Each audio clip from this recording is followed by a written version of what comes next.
Human trafficking was embedded in our society since the end of slavery in the 18,000s. It is made by three components: the act, means, and purpose. The act is the recruitment and receipt of victims, which later are controlled by means of violence and threats. Purpose is exploiting the victim to acquire money. Despite policymaking, this delinquency occurs across the entire world, including South Africa. This African country is where individuals are circulated into other continents or kept. For example, infants from Nigerian baby factories are circulated within South Africa. Moreover, colonization has been recognized as the origin for human trafficking, because it left immense inequalities in the government structure, allowing for vulnerability. For example, the apartheid in the 1950s was a social system that forcefully separated races, putting the majority of the population in disadvantage. Subsequently, nearly all forms of trafficking are present in this country, the main one being forced prostitution. Furthermore, there is forced and bonded labor, involuntary domestic servitude, forced marriage, and organ trafficking. Females tend to be involuntary wives, sexual workers, and domestic servants. Males tend to be forced in working in vending, agriculture, mining, and criminal acts. The Abuse of Vulnerability is by the Prevention and Combating of Trafficking in Persons Act 7 of 2013. Any abuse that leads a person to believe he or she has no reasonable alternative but to submit to exploitation. Statistics demonstrate out of 100 people, about 54 are in a vulnerable state, thus have a greater risk of being enslaved. This leads to not only 155,000 current slaves in the nation, but an expectation of increased slavery in the years to come. According to the Chief of Mission for the International Organization for Migration, IOM, all sectors are affected by human trafficking in this country. For example, mining in 2018 made nearly $23 billion of the South African GDP. On average, the workers in this industry have to maintain 9 members of their family on a minimum wage, if any, demonstrating abuse of power. The New Humanitarian Organization, a non-profit agency which publishes stories so they don't go unrecorded, estimates at least 1,000 Mozambican women are trafficked into some kind of sexual exploitation in South Africa each year, earning traffickers approximately 1 million rand or $125,000 annually. Currently, what slows down the fulfillment of the TPVA's minimum standards are conflicting ideologies regarding the definition of human trafficking.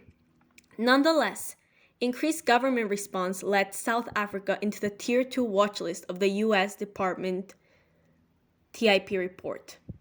In 2019, the Prevention and Combating of Trafficking in Persons National Framework, MPF, was launched by the UN Office on Drugs and Crime and the South African Department of Justice and Constitutional Development. The MPF used the guidelines of the Global Action Against Trafficking in Persons and Smuggling Migrants, GLOW Act, and promoted the Act No. 7 in the Prevention and Combating of Trafficking in Persons of 2013. The overall goal of the MPF is to ensure adequate responses and provide financial and political support. This results in a victim-centered, multidisciplinary, and gender-sensitive approach through sustainability, government ownership, and civil society partnership. Besides the government, some NGOs in South Africa are A21 and Escape. A21 is a non-governmental association created in 2008, working on awareness, policy-making, rescue, aftercare, and empowerment of sexual trafficked victims. On the other hand, Escape is a non-government association which focuses on rehabilitating victims of sexual exploitation solely in Cape Town. Both of these are exclusively for sex trafficking due to its severity. Policymaking has increased the ability to determine vulnerability, thus provide services with financial backup. Although this seems good on paper, it has not been quite efficient. This is mainly due to a corrupt government since the 1990s. South Africa recently was reported to have scored 44 out of 100% in transparency by 2019. Furthermore, an estimated of $32 billion was taken through systemic political corruption, traced to the presidency of Jacob Zuma. Along with this, New York Times stated, Ace Magashule, the party's Secretary General, was charged with 21 accounts of fraud, money laundering, and corruption by 2020. Therefore, corruption, lack of resources, and inequality are fundamentally what allow slavery to prevail. For example, Griselda Gripum was subjected to exploitation at the age of 18 by her own friend, who invited her to live in Johannesburg.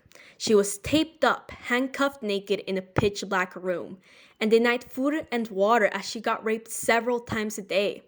She recalls she would hold her breath until she fainted in order to go through her living nightmare. After 2 weeks, she was left on the streets and replaced by a new victim. This led her to hate life and prostitute to buy basic necessities, as well as drugs to make the pain numb away. The part of her story that most hits is she recalls she got so intensely raped, she smelled like semen for months, making even a bath in a public bathroom hell. Finally, she told how the worst part of this all was her friend made her go through this hell just to pay for her studies. Knowing this impactful story, what is there left to do? If wanting to cooperate in the fight against modern slavery, look for opportunities such as volunteering and joining organizations. Some options in South Africa are A21, Escape, and Salvation Army. Other ways to help include raising awareness in your local community through writing or verbalizing, reporting known cases of trafficking, looking out for your purchases as they may possibly fuel slavery, donating, and finally, have in mind we cannot eliminate slavery instantaneously nor on a world scale. Despite this, it is very important to partake in this fight because your actions can help this world be better than the way we found it.